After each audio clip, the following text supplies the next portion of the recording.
Hey mga ka-random, welcome to my vlog. Ako po si Echo, nurse dito sa Germany. And for today's vlog, kakaiba na naman ang gagawin natin dahil isi-share ko sa inyo yung gagawin ko today or later kasi tayo ay interviewin ng isang researcher na magmumula pa sa Pilipinas, which is si Ma'am Donna.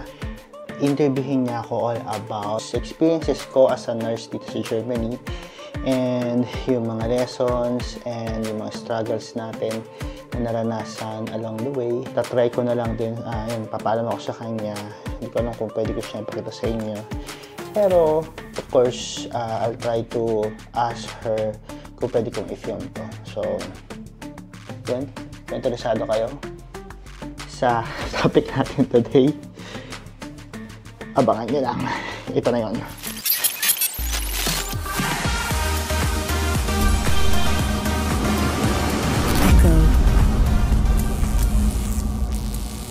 Isa po akong choreographer artist sa Pilipinas. Tapos yung day job ko, kasi hindi naman nakakabuhay yung pagiging artist, ay magtrabaho ko sa public health. So, in the last 10 years, nagtatrabaho po ako sa isang international NGO na nakabase sa ibang bansa pero ang trabaho ay dito sa Pilipinas at inaasistihan namin yung Department of Health sa iba-iba nilang programs. So yung karanasan ko mostly sa family planning, sa tuberculosis, tapos recently sa women's cancer, tsaka mga health system strengthening. So sanay po na nagte-training sa mga nurse, sa mga midwife. Sa Germany nga na gumawa ng isang performance piece tungkol doon sa city ng Wiesbaden. Isa po sa pinaka na nag-strike sa akin ay yung city na yon, meron siyang mga tinatawag nilang colonial trade store o yung mga ganon. Tapos sabi nila, gusto nila na pag-usapan yung panahon na yon ng isang colonial empire, yung Germany. So, dahil wala namang, sa history, wala namang colonial relations yung Germany tsaka yung Pilipinas. Medyo mahirap tukuyin, pero isa sa mga pinakatumingkad sa akin ay yung napakarami nga pong bilang ng mga nurses na nagtatrabaho sa Germany o yung patuloy na pag-supply ng Pilipinas ng nurses sa Germany.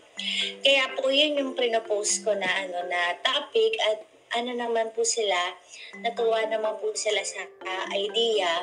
Doon din ako na-expose doon sa kalagayan ng health workers natin na kahit na napakasisipag, no? Napakasisipag po. Sobrang sipag, sobrang trabaho. Pero yung iba, contractual ng marami ng taon, mababang sahod, minsan hindi kompleto yung gamit, madalas hindi kompleto yung gamit, gumagamit ng sariling cellphone para tumawag sa pasyente o sariling computer para mag-recording and reporting. So, malapit po yung puso ko dun sa kalagayan ng health worker kasi naniniwala nga ako na dun sa karanasan ko, nakita ko na para talaga maging maganda yung delivery ng kalusugan, dapat maganda yung kalagayan ng health worker. Ayun po. Kaya nung nagkaroon ako ng pagkakataon na gumawa nitong isang performance piece, minabuti ko na pagsamahin yung dalawang bagay sa buhay ko na gustong-gusto ko gumawa ng singing at yung trabaho ko na tungkol sa kalagayan pangkalusugan ng ating bansa. Ayun interesting po. Kaya yung naging focus ko ngayon, yung Filipino migrant nurses po sa Germany, kung paano importante kayo sa pagpapanatili ng health system sa Germany at gayon din sa pagpapanatili ng kabuhayan ng kababayan natin dito sa Pilipinas bilang 10% ng GDP ang gagaling sa remittance ng mga OFW. Medyo mahaba pasak sa tanong na saan po kayo ngayon nakabase sa Germany? Nasa Berlin po ako ngayon, sa Germany po. Yun, working as a private nursing /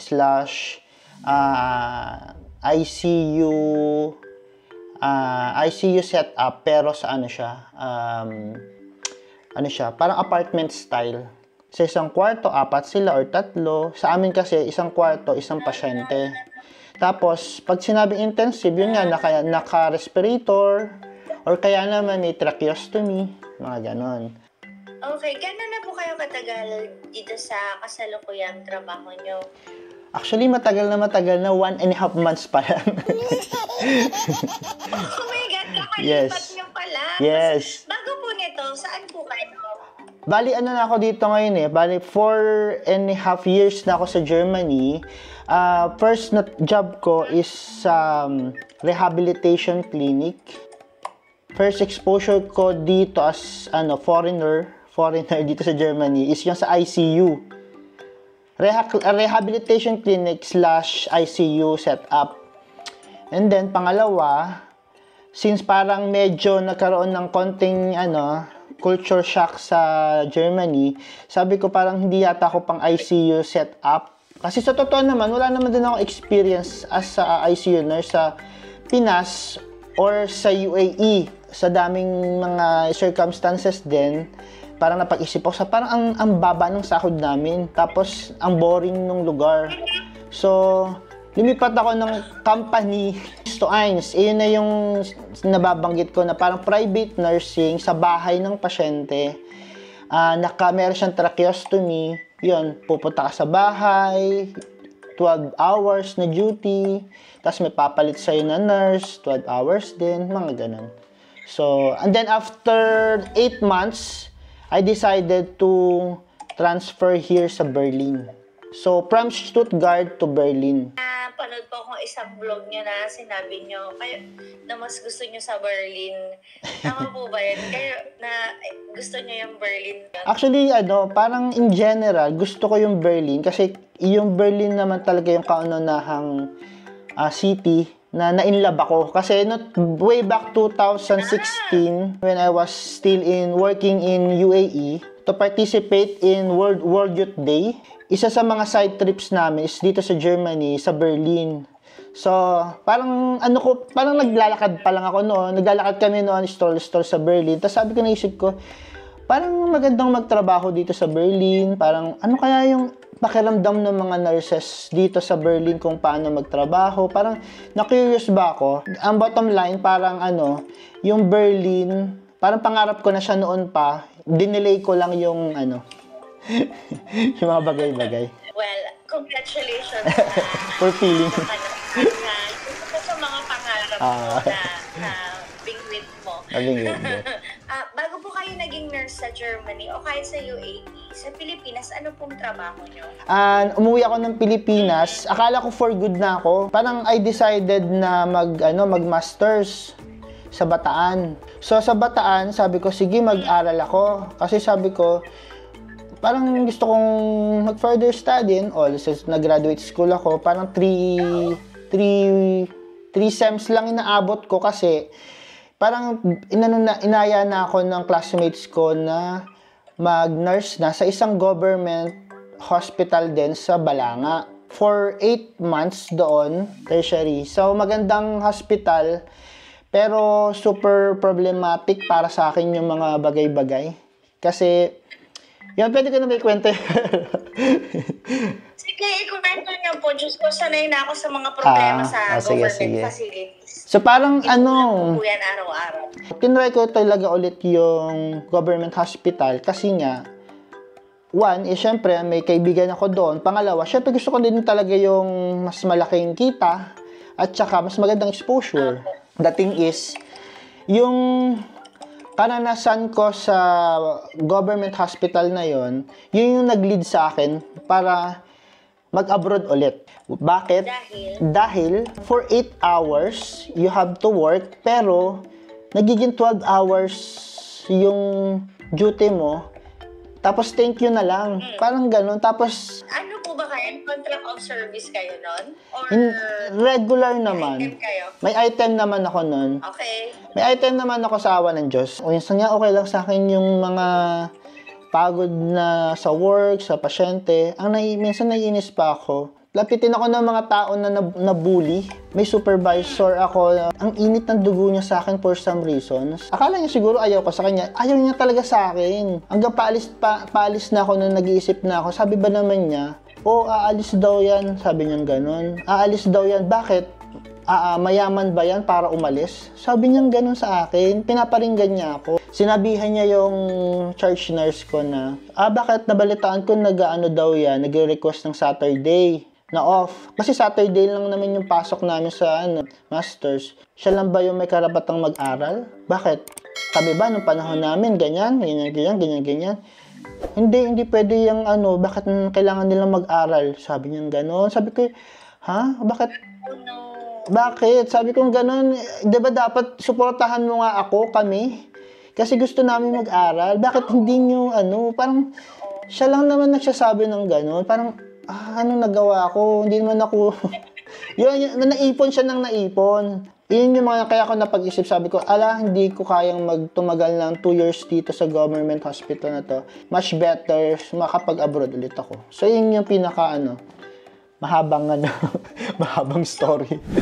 Anong sinabi niya na nang napili niyo na umalis na nga doon sa trabaho? Automatic ba yun na ang napili niyo ay mag-pursue naman ng opportunities niya sa Germany? Alam mo ma'am Donna, pag tinatanong ako about yan, sinasabi ko lang parang pag 3 times na sabihin, parang sinasabi ko Germany chooses me, parang gano'n.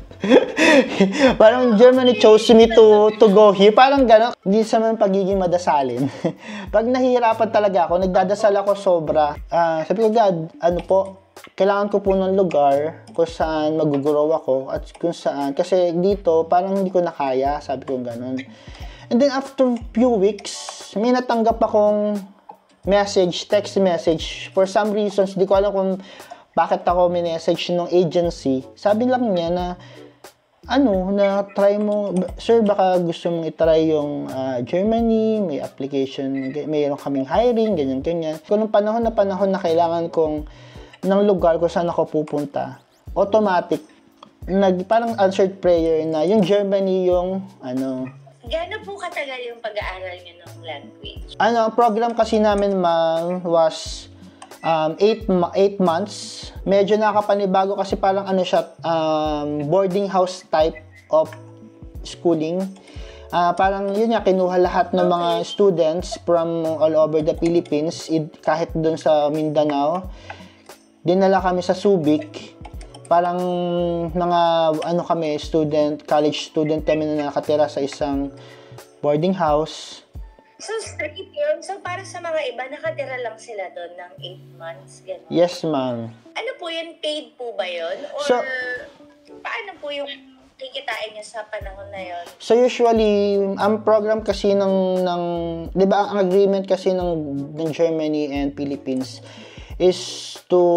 Germany is to support the students sa mga visa processing, sa schooling, halos sa lahat actually. Ang amin lang, nung unang mga gastos namin doon, lahat yung sagot. Ang ginagastos lang namin is yung pang-transpo namin, kung saan kami pupunta, yung mga personal items na gusto namin, pati pagkain, sagot nila. Pero syempre, limited lang, hindi naman yung bonggang pagkain na pwede mong makain sa isang, kala mo, hotel, hindi ganun. So, kung ano lang hinanda nila, yun lang din. Pero kasi at that time, first batch kami ng company. So, nangangapa talaga sila kung ano yung mga dapat at hindi dapat, mga ganyan, yung mga pagkukulang sa amin na yung mga ganun. So, yun, ang daming mga nangyari na parang okay, pero kinaya naman. Sa panahon ng pag-aaral, ano po yung mga challenges na hinarap nyo pre-deployment to Germany? First, yung katulad na banggit mo kanina, kung ano yung gagastusin namin at saka ano yung gagastusin ng family namin while we're staying doon sa facility. Kasi syempre, actually, dami ko din na interview na ganyan sa vlog ko na parang hindi nila din choice sana na magstay doon kasi nga syempre may family sila, 'Di ba? Hindi naman lahat single na dapat mag-stay doon, ganun. Pero ang mas masakit doon, kailangan nilang suportahan yung family nila while nandun sila. Ang problema, hindi mo mapapagsabay talaga. So, parang either, hindi mo talaga mapapagsabay. So, talagang isasabihin nila sa'yo na you have to, tawag doon, mag-resign sa trabaho mo locally para makapag-focus ka sa studies, sa language. Yung process naman, yung mga papers and all, basta may agency ka, hindi naman, wala namang, smooth naman actually. Pandemic din. Pre-pandemic actually, medyo mabilis na din yung process kasi gusto na talaga nilang, may hinahantay silang quota ba o ano man yung Germany na, tara sige, paalisin na natin sila, papuntahin na natin sila dito.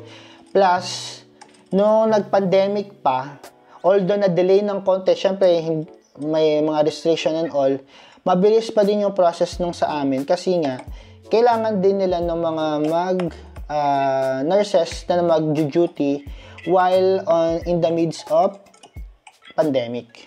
So, nakaalis kami 2020 August during pandemic. Medyo... 2020? Yes, ma'am. Yeah. habang lahat nakaganyan, gano'n. Saka kayo sa kukunting nakapagbiyahe sa panahon ng pandemya. Yeah, karoon din kami ng anxiety kasi baka mamaya hindi naman totoo na hindi tayo kasama. Ano kaya, makakaalis ba tayo? Yun din lang naman yung mga challenges na parang normal lang din naman sa mga OFW na aalis na yung waiting game ba, yun yung isa sa mga challenges din. Siguro po sa usapin ng professional challenge, ano po yung mga naging professional challenges niyo nung dumating po kayo ng Germany, lalo na nung mga unang buwan? Meron silang thinking na, ay, aalis din naman to, mga ganyan. So, parang,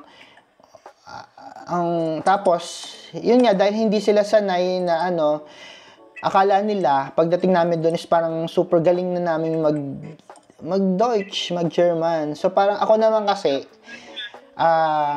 hindi din ako ganun, to be honest, hindi naman din ako ganun talaga magaling magsalita. So, meron isa lang naman yun ng bully sa akin na parang, ano ba yan, bakit nandito ka? Hindi ka marunong magsalita. O, ano ba yan? Mga ganon. So, sabi ko, tiniis ko siya. Sabi ko, hindi to yung magiging dahilan para mag-quit ako or umuwi ako or, 'di ba? So, sabi ko, after kong pinlano ko lahat, sabi ko, kasi nag-ano na kami noon for examination, for licensure dito sa Germany. So, sabi ko, after kong mag-exam, makapasa ako, lilipat ako ng ward kung saan komportable ako. So, yung challenge doon is, yun, mapatunayan sa kanila na nasulit yung pag-aaral, yung pagbibigay ng chance na pag-aralin kanila, na kahit hindi ka ganun magaling magsalita, pwede ka ding mag-key member ng team, kahit hindi foreigner ka o kahit hindi ka magaling magsalita, at least pwede silang dumepende sa'yo, which sa inyo yung ginawa ko. Totoo, yung mga Pinoy talaga na may tender loving care, yung mga ganyan. Kasi maano din yun maano mo sa kanila, sa mga pasyente mo na parang, alam mo, pagka-duty ka, kalmado ko, yung parang okay ako kasi yung mga lokal, sinisigawan kami, ganyan kami, yung mga ganon. Bukod po dun sa pagtawag sa mga kaibigan, sa pag-video call, tsaka sa pag-Netflix, paano pa po kayo nag-cope doon sa bagong buhay sa Germany? Tapos na ako sa era ng lungkot-lungkutan, parang ganon. It comes with age na siguro kasi nagka-travel ako. Kahit mag-isa lang ako, nanonood ako ng sine. Recently, yung pag-vlogging and editing. Pareho tayo ng pangarap noon. Ako dati gusto ko din maging director/actor, something like that. Dati. So parang sabi ko, hindi ako yayaman. Sabi ko, hindi ko matutulungan yung parents ko, yung family ko na makangat sa buhay. Sorry, parang ganun. So, parang kinailangan kong mag-step up sa family. Kaya nag-desisyon ako mag-abroad. So, yung idea na nandito ako tapos malayo, na parang hindi naman yan sa Manila na parang, ay, pagka nalungkot ako, uwi na muna ako, tapos babalik na lang ako after a week. Hindi siya ganun kasi mahal ang pamasahe. Yun, na-discover ko yung ability ko for vlogging, editing. Nakatulong siya in a way. Kasi, alam mo yung ma'am na after 2 p.m., wala na akong kausap sa Pinas kasi either natutulog na kayo, natutulog na yung family, mga bata, mga pamangkin ko, mga friends ko, wala na akong kausap.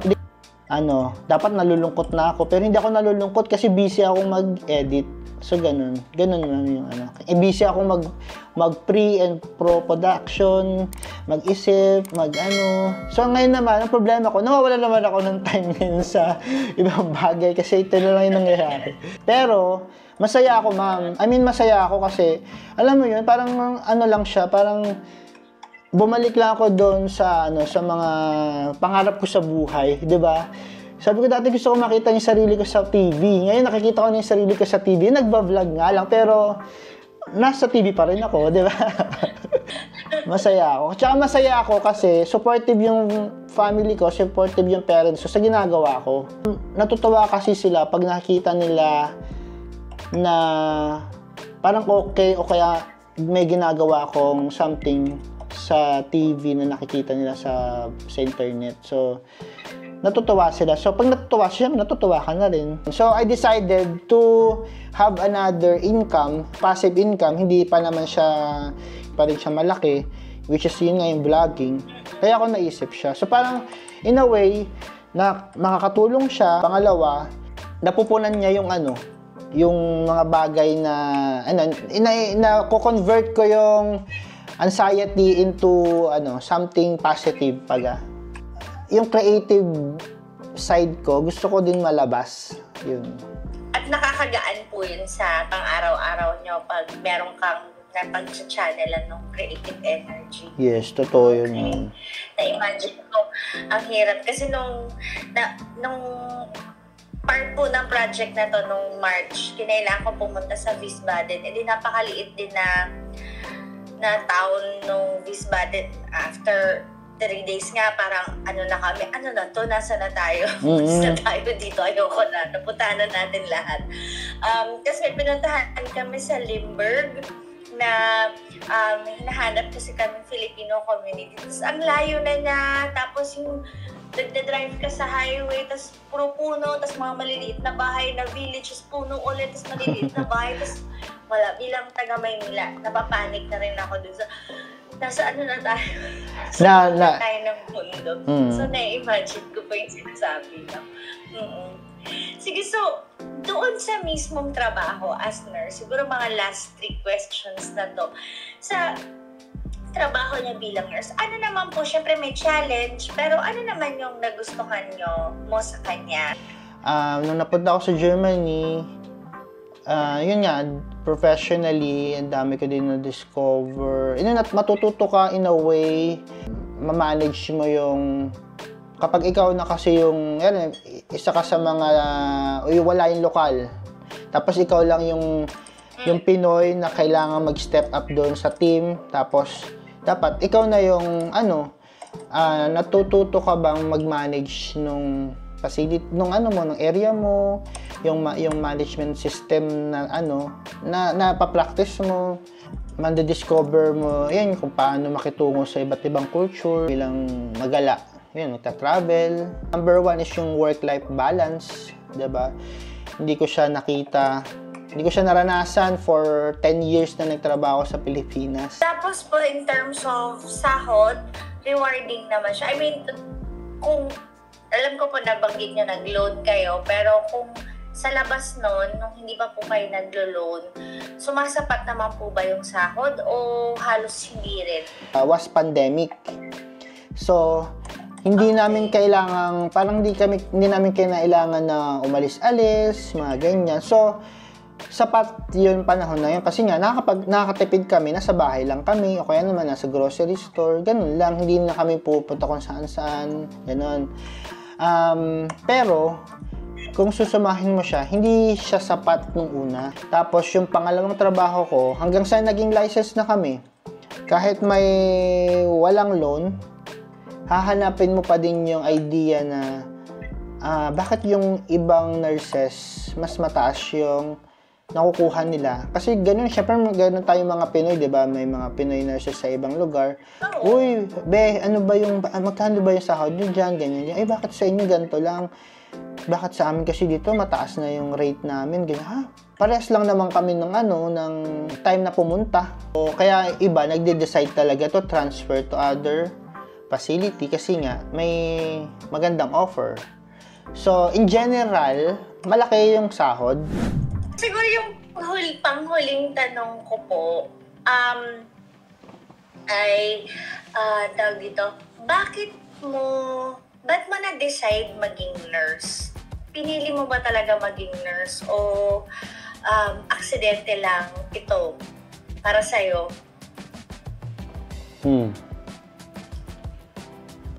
Medyo madrama yan. Hindi mama to be honest, inom nga ako, baka mamaya. Yun, financial matter. Kasi Okay. Nabanggit ko nga, di ba, ma'am, doon, breadwinner sa family. Laki probinsya, ganyan. To cut it short, PT, yung una ko. Tapos, along the way, sabi ko, parang ang hirap naman ng PT na to, parang pa-doktor na siya, ang daming binabasa, sabi ko. Kasi boardmate ko is PT. Sabi ko, kaya. Kasi takot ako sa siguro takot ako sa dugo and all. Pero yun, out of lang din, sabi ko, kailangan mo yung takot mo, labanan mo and all. Yun, nag-nurse ako. Pero yung totoo naman is yung financial talaga. Pero yung pagiging nurse, I must say is hindi, kahit gaano mo kagustong sabihin na pera-pera lang, siya, calling pa din siya. Kasi yung idea na parang yung aalagaan mo yung ibang magulang, ibang tao, pero yung sarili mong magulang, sarili mong pamilya, hindi mo maalagaan, hindi mo makasama. Na yun? Na siya? Parang sacrifice na yun. Sakripisyo na yun. Plus, kung nasa ibang bansa ka pa, di ba? Hindi lang siya yung idea na pera-pera lang. So, parang, ang pagiging nurse ay hindi lang siya profession, it's a calling. It's something na kung sa bara-bara na answer, kaya mo bang magpunas ng tae, puwet ng pasyente 4 times a day? All in all, masayang maging nurse, worth it. Lalo na pagka alam mo na pinapahalagahan yung trabaho mo. Nirerespeto yung oras, tsaka nirerespeto yung idea na ikaw yung nakakasama nila sa mga panahon na may sakit sila at kailangan nila ng kasama. Ganda. Salamat po. Magbahagi ng kwento. Salamat po dun sa pag-share. Welcome po. Ng kwento. Anytime, pag kaya. Thank you so much. Welcome. Naantig ako dun sa pagdating ng totoo, mahirap ang buhay ng nurse. Love ko ang mga nurse. Thank Kasi you. ibang bansa nandito pareho. Napakahirap po nangyari. Salamat sa inyong ginagawa. Thank you po. Kung hindi ka nurse, sana pahalagahan mo kami mga nurses kasi may mga pinagdadaanan din kami at may mga times na gusto namin sana nirespeto gusto sana din namin kamustahin nyo kami, makakwentuhan kayo. Pero anyway, tulad ng lagi kong sinasabi, hamunin man tayo ng panahon, maraming dahilan para bumangon. Ako po si Eko at ito ang kwento ko. And remember, stay cute. Bye!